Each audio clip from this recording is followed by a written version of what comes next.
Hello and welcome to London.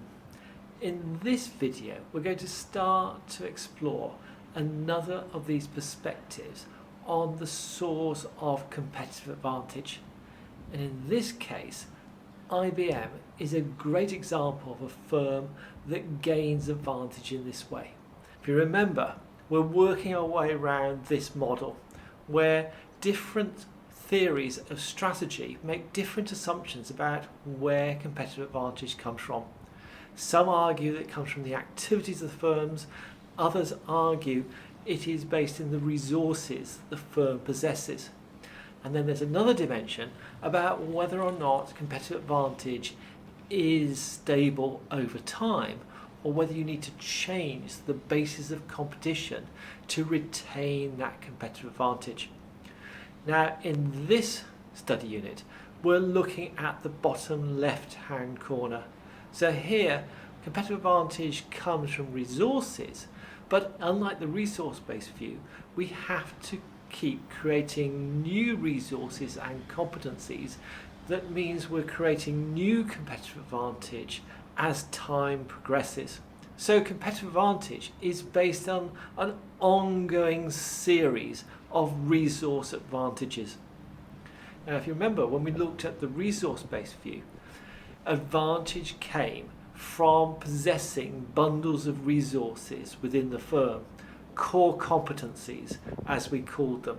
And those core competencies were an integrated combination of tangible and intangible assets that the firm possessed. And we could tell whether they were core competencies because they passed the VRIO test.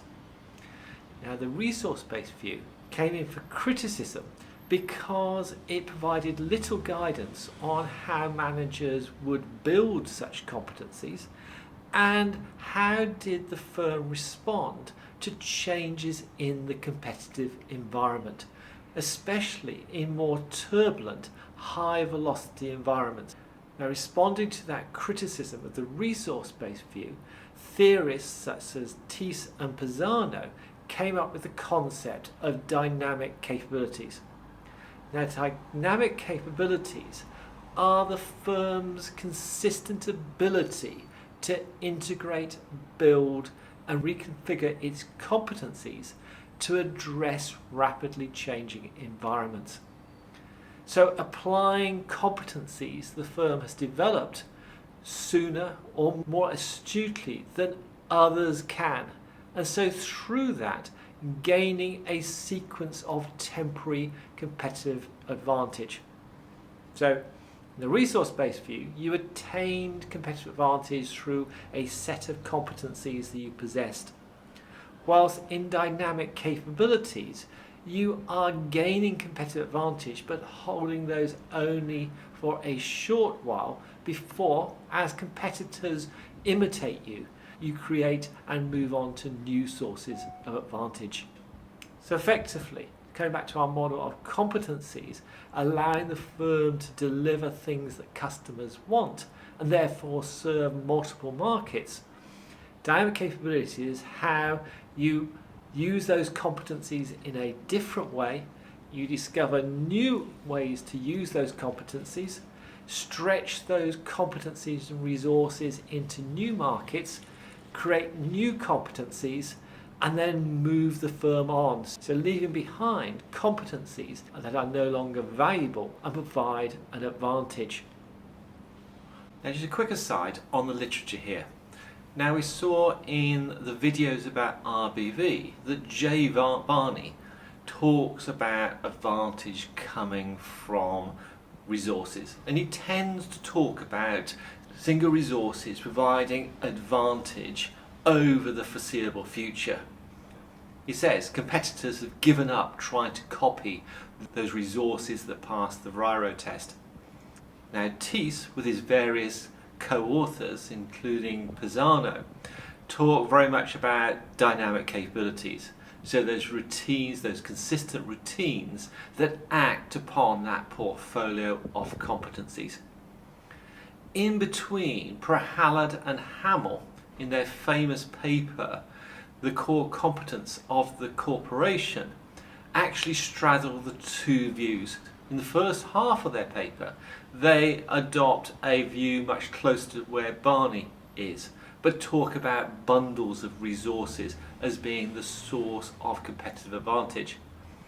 They talk about how organisations manage and apply those competencies, so part of dynamic capabilities.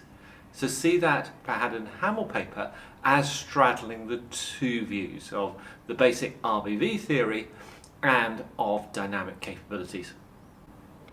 So what are the consistent and repeatable processes and routines that act on the portfolio of competencies that the firm possesses that enables it to do that systematically? Well, Thies and Pisano suggests that there are three types of routine that make up dynamic capabilities. There are sensing routines, mechanisms through which the firm learns about the environment and the competencies it needs to gain advantage.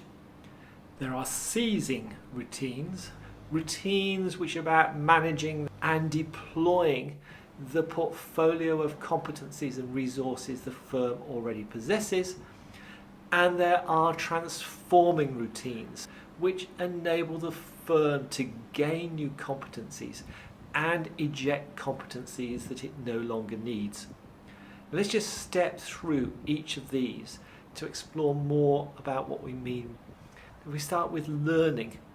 These are consistent routines that generate and absorb new knowledge into the organisation. Now, initially, insights and ideas occur to individuals, and they are then absorbed by the firm. So an individual, through their experience or their intuition, gains new insight. That insight is then shared with the work group of which that individual is a part. And then as the organisation adopts those insights, perhaps in new ways of working, that knowledge, the knowledge that is being formed, is captured into the organisational processes, the routines, the structures and the behaviours that happen within the organisation. That flow of knowledge from the individual through the group and into organisational knowledge is called exploration. But just gaining new knowledge is not enough. That knowledge then needs to be exploited. It must effectively flow back down to the group and the individual level so that it is built into the way people do tasks and into the products and services that are delivered to customers. Now, there is a tension between that exploration of new knowledge and its exploitation. Firms often unconsciously just focus on the exploitation of knowledge rather than the generation of the new, and therefore do not detect changes in the environment that will open opportunities to deploy their competencies or to understand how new competencies and resources can be developed. So organisations need to put in place formal routines that ensure that knowledge is gained by the organisation and then is fully exploited to gain value from it.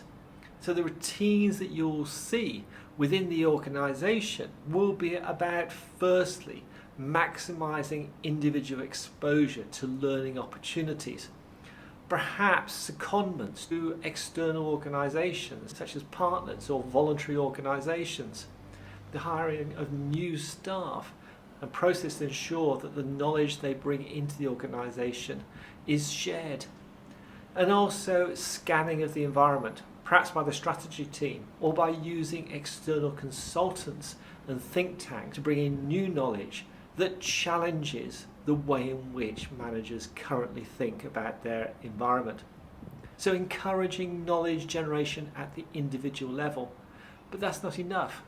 You'll also see firms put in place routines that are designed to facilitate that individual knowledge across the organisation. So transfer it to the group level. So here you'll see dialogue being encouraged by formal communication channels, through conferences, bringing together different people from across the organisation. The use of project teams in developing new products or other changes the organisation wishes to make. Forums for sharing and debating challenges and new ideas. Staff transfers between different subsidiaries. And the strategy process itself being as much about the sharing of knowledge as it is about putting in place plans for the organisation. Firms will then look to put in place routines that enable the codification of the learning that is now existing in people's behaviours and the way they're doing things.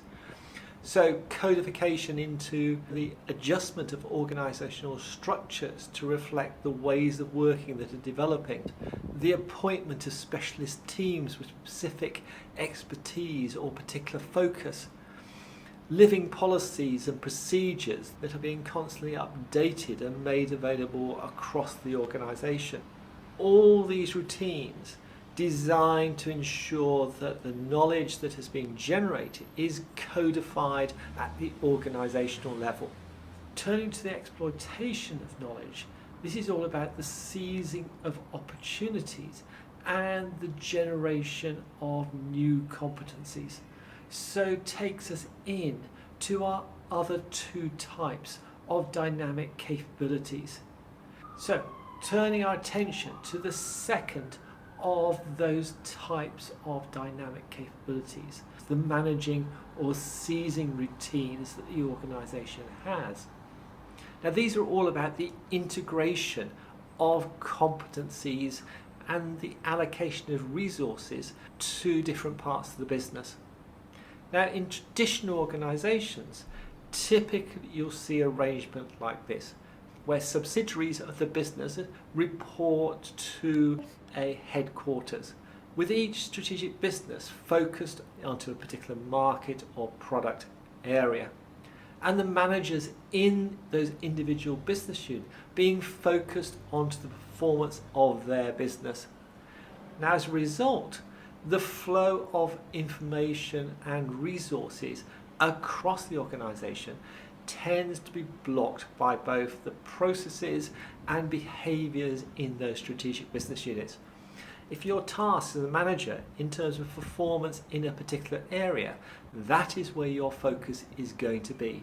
And you're not going to take kindly to having to give resources away to others when that might stop you delivering to your targets. So a traditional management focus like this will tend to imprison resources in particular strategic business units, and through that it will restrict innovation and the most effective use of particular resources. So dynamic capabilities you'll see for seizing opportunities are all about how do you break down those silos, how do you ensure that competencies and resources are allocated across strategic business units to where the best use can be made of them. So what you'll see here in terms of formal routines are things like control mechanisms, such as powerful committees that control the allocation of resources to particular business units. You'll see networks of people working across the organisation, looking to where resources, skills and expertise can be best utilised, and built into design of the organisation processes that ensure the sharing of resources beyond business unit boundaries. So incentive schemes, HR systems, the culture of the organisation, encouraging that sharing across the organisation rather than focusing just onto your own business unit. Moving to the final type of dynamic capability routines, these reconfiguring or transforming routines. Now these are about the adding of new competencies and resources, and also the shredding or getting rid of resources and competencies that are no longer valuable to the organisation. Competencies and resources that have been the basis of success of the organisation in the past can become rigidities of that organisation, with managers unwilling to let go of resources that were the basis of its past success. Now, management choices are constrained. The scope to develop new competencies is bound by the current resource endowment the organisation possesses and by path dependencies. So as a result, if the environment shifts dramatically, the competencies that the organisation has and the mindset of the organisation that sees those competencies as core to the business may well become a trap, with the organisation blindsided to market change and unable to respond in an appropriate manner to those changes. So for reconfiguration, transformation routines are needed that means the organisation can break free of those old recipes, even though that change is resisted by the firm.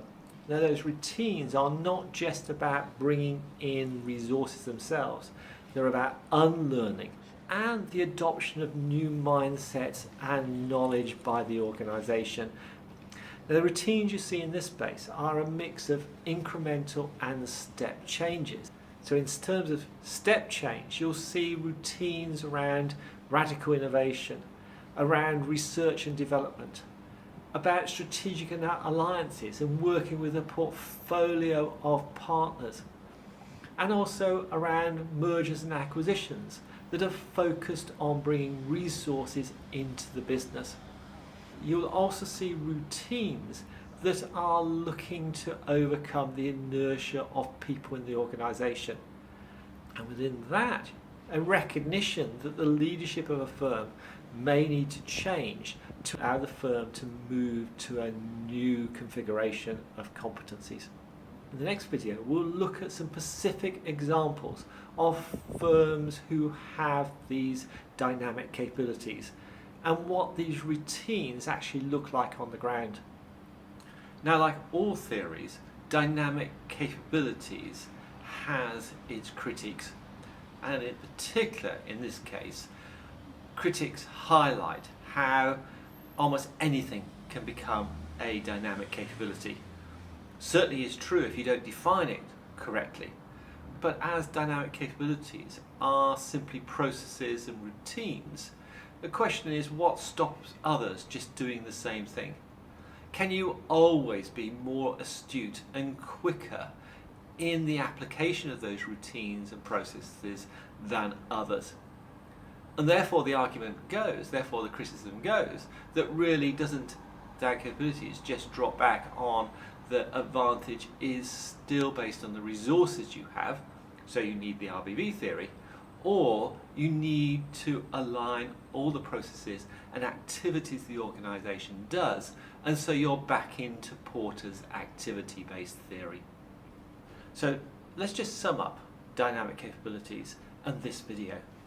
Dynamic capabilities are specific repeating routines that manage and renew the firm's portfolio of resources and competencies. They provide competitive advantage through enabling the firm to continually create new resource advantages. So the firm has a series, an ongoing series of temporary competitive advantage. By the time a firm has caught up with the first advantage, the organisation has moved on to the next advantage, and so has sustainable competitive advantage by that sequence of temporary advantages. Now, there are three types of dynamic capabilities, three types of formal routines that enable the firm to keep grasping new temporary advantages. There's learning or sensing routines that spot new opportunities or new ways to deploy competencies. There are managing or seizing routines that allow the organisation to grasp those opportunities and deploy its competencies in the most effective way. And there are transforming routines that allow the firm to gain and develop new competencies and get rid of old competencies that are no longer valuable to it. Thank you for listening.